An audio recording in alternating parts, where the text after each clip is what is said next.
Greetings. Welcome back to Inspired Performance Solutions. This is episode 2. I'm your host, Patrick Hill. Before we get started with our topic for today, I want to talk about some of the services that I provide with Inspired Performance Solutions. As a coach, I can help you with performance improvement plans for work if you're struggling in a certain area with your job. For professional development, you want to advance yourself in your profession, in your career. Or with something personal in your life, you've got a personal goal that you want to work towards, contact me and we can work through that to see what I can help you with in achieving your goals and maximizing your potential. If you're a leader in an organization and you're struggling with morale and retention of your organization, we can run through some organizational climate surveys and run through some tools that can help you maybe improve the morale and retention and ultimately the productivity of your organization. I can also help you with develop a mission statement, mission, vision, and value statements for your organization. If you want me to come and talk about general leadership concepts or something specific that you're wanting to enact with your organization, like change management, give me a call, reach out to me through my website or my social media platforms, which I have linked in the comments and in the descriptions below. So let's get started with today's topic, and I want to talk about communication. Specifically, I want to talk about listening. This is something that a lot of leaders a lot of people in general really struggle with, is listening. Listening is a learned skill. And sometimes we often miss the mark. We have these miscommunications. We get into arguments with our spouses, our significant others, with our coworkers, our neighbors, just because we don't listen well. So I want to talk about, first of all, communication. Definition of communication is the transfer of messages from one party to another. And we often think about communication as from me, the speaker, out to someone else. We forget that there's a feedback loop, and that has to come back to us so that we know, so that the speaker knows that our message has been received. And so I want to talk a little bit about receiving the message and also getting some of that feedback as a speaker. So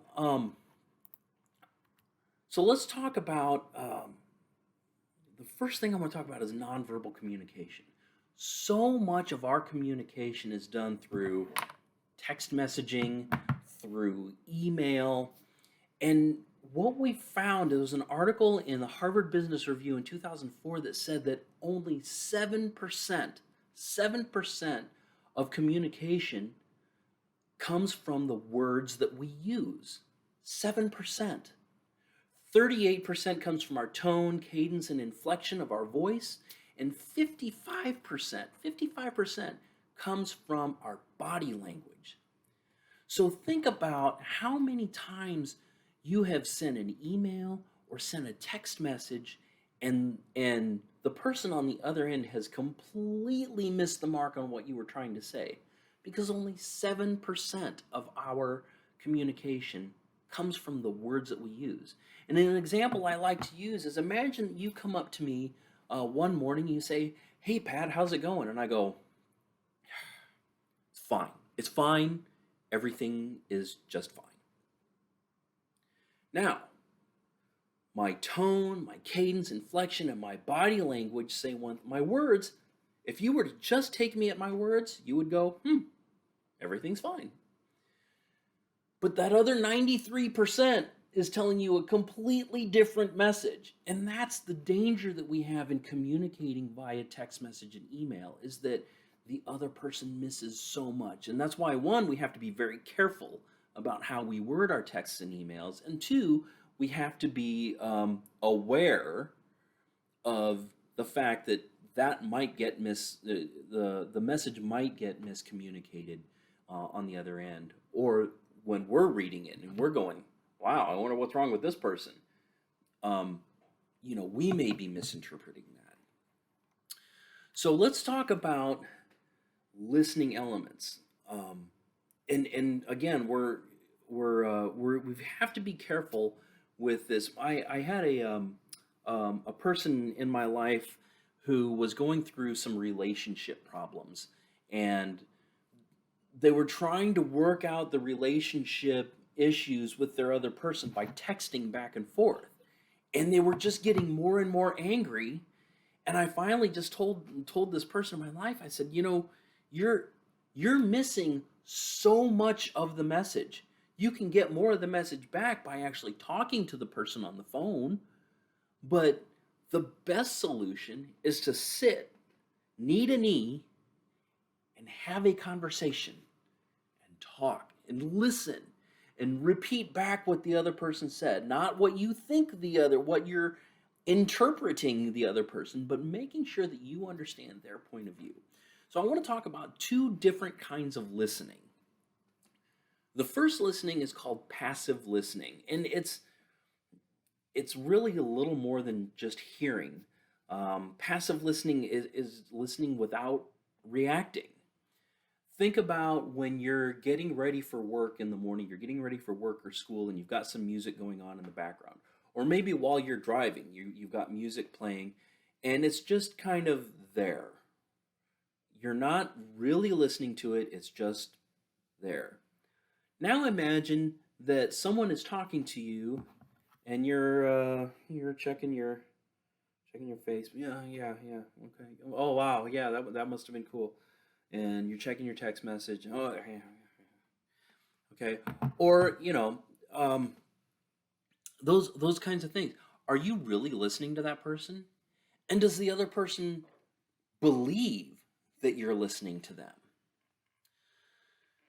So put this away when you're having a conversation with people. Um, don't just like leave it on the table, or maybe even just flip it over and put it away, put it on silent, whatever. Um, and this is something that I have to work on too. My wife and I have had we've had a lot of discussions about the phone being out while we're at dinner, while we're with friends or whatever. And we both occasionally, if we're just casual and we're getting text messages from our kids or something like that, we might have it out. But in a lot of cases, I try to put it away so that I can focus intently on what she is saying to me.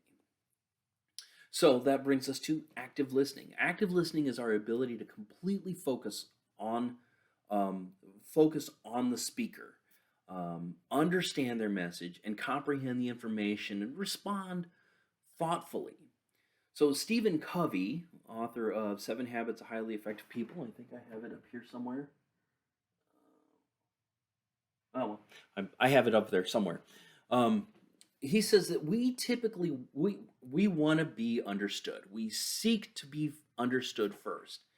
And most people don't listen with the intent to understand. We listen with the intent to respond. So the person says something and it catches our mind and we think, okay, I'm going to respond to that. And we start formulating our response while the other person is still talking. Well, while we're thinking of that response, we're not listening to what they're saying and we're missing part of their message. And the other part of that is that we start filtering their story through our own paradigms and we write our own autobiography into their lives, into what it is that they're saying, and we try to approach what they're saying from our own perspective.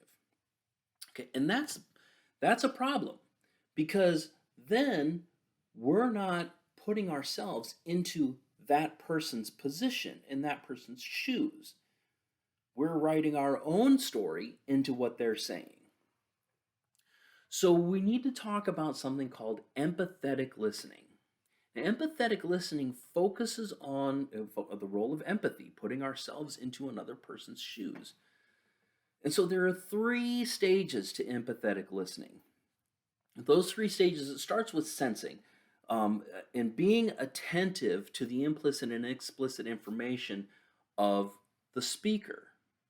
So again, when you ask me how my day's going, and I say it's fine, it's just fine, everything is fine.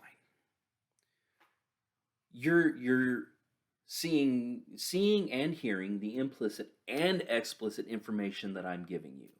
And then the second part is to process. You're synthesizing and remembering this information in order to construct the whole narrative. Maybe you know that I had to leave work early yesterday due to some kind of family emergency. Maybe you didn't know the details, but you just knew that I had to leave work uh, quickly and early yesterday. And so now I'm coming in and I'm going, everything's fine. It's all fine. So you're putting this information together and you're maybe intuitively going, I wonder if it's not fine. And then the third part is to respond. So we've got sensing. You sense that something may be wrong. You're processing the information that you know about something that happened maybe earlier in the day or the day before or something that's been ongoing. And you're able to respond and say, it doesn't sound fine. Are you okay? Do you want to talk about it? And you're using both the verbal and the nonverbal means to indicate that you have understood. Now, I know that you have not just heard me, but you understand that I'm going through something or I'm dealing with something. And it works the opposite way. I mean, if I come in and I'm all smiles and I'm excited, hey, how's it going today? Oh, hey, and I've got maybe, hey, wow, you seem like you're in a good mood. Everything go all right? Yeah. What's going on? Oh, wow, I just found out I won the lottery. Or, maybe something else great. Oh, I'm going to have another grandchild, or, my, whatever. So all of whatever good thing can happen, you can use this to identify all of the things that might be going on in someone's life, and you can be there for them so that they feel heard and validated. And this is one of the things about elements of servant leadership. Servant leaders communicate by listening first. When we're in a leadership position, sometimes we feel like I have to convey the message, the mission, vision, and values of the organization, and I have to speak that to others. When we're in meetings, we feel like we're the one in charge and have to speak first so that everybody can benefit from our wisdom and guidance. But servant leaders communicate by listening first and getting the information from around the table. We recognize that listening is a learned discipline, and it involves hearing and being receptive to what others have to say. Because through listening, servant leaders acknowledge the viewpoint of others and validate their perspectives. So we listen first, we listen to our bosses. Sometimes our bosses like to speak first, and that's okay. They're the boss, they can do that. But we can assimilate that information. We listen to our peers, our team, our family, our neighbors, the people we go to church with. Those are all of the things, and it's a learned discipline. It's like Stephen Covey says, we want to be understood, we want to be heard. So in order to be heard and understood, we have to speak. So listening takes discipline to shut up sometimes and just be receptive to what's going on around us. And so for introverted people, sometimes that's a little bit easier. Listening tends to be a little bit easier for introverts. For us who are maybe a little bit more extroverted, we want to be heard. We feel like we got something to say. I feel like I got something to say. I got to get it out. And you really want to hear this. You want to hear what I have to say because it's profoundly wise. And so for those of us who do like to talk, it takes practice to shut up and listen. So try this exercise, and this is something that you can do anywhere at any time. Whether it's with your spouse or significant other, whether it's with your children, your coworkers, your neighbor, ask them about their day, and then read their body language, read their the tone and inflection and cadence of their voice, and go and say, wow, that sounds like you're very interested in that. Tell me more. And they're going to feel validated They're going to feel as if you are interested, and they're going to reciprocate. The more you listen to someone and the more you respect their story, the more they're going to want to hear yours. The more they're going to want to hear more about what's going on in your life. And that's one of the. It seems counterintuitive that if you want to be heard, you need to shut up and listen. Um, but it is definitely something that I think we can all benefit from is listening. And if you think about how the world is right now, there are so many voices screaming, and how polarized politics are, and how polarizing just different viewpoints are, and everybody's screaming but nobody's listening. What if we just took a minute to just listen to somebody that we disagree with? Maybe we don't agree with their ideology. We don't agree with their viewpoint. What if we just took a minute to go, I want to dig a little bit deeper. Why does that person feel this way? What are the experiences that they had that led them to these values? And I think that once we get into that, we can empathize and we can understand people better. We may not change our mind, but I think we can understand. We can say, you know what? I respect that. I respect that position. I haven't experienced those things, and I don't quite understand. My own experiences say something different, but I understand that your experiences are what they are, and I respect that. And we definitely could use more of that in our society. So this is episode 2 on communication, specifically on active listening. Remember that our body language, our tone, inflection, cadence play a much larger role in the message that we're conveying than the words that we speak. So if you have any comments on that, please put them in the comments. Reach out if there's a subject or a topic that you want to hear, you want me to discuss. Please put that in the comments. Reach out, and I hope that you all have a wonderful day, wonderful week, and we will see you soon.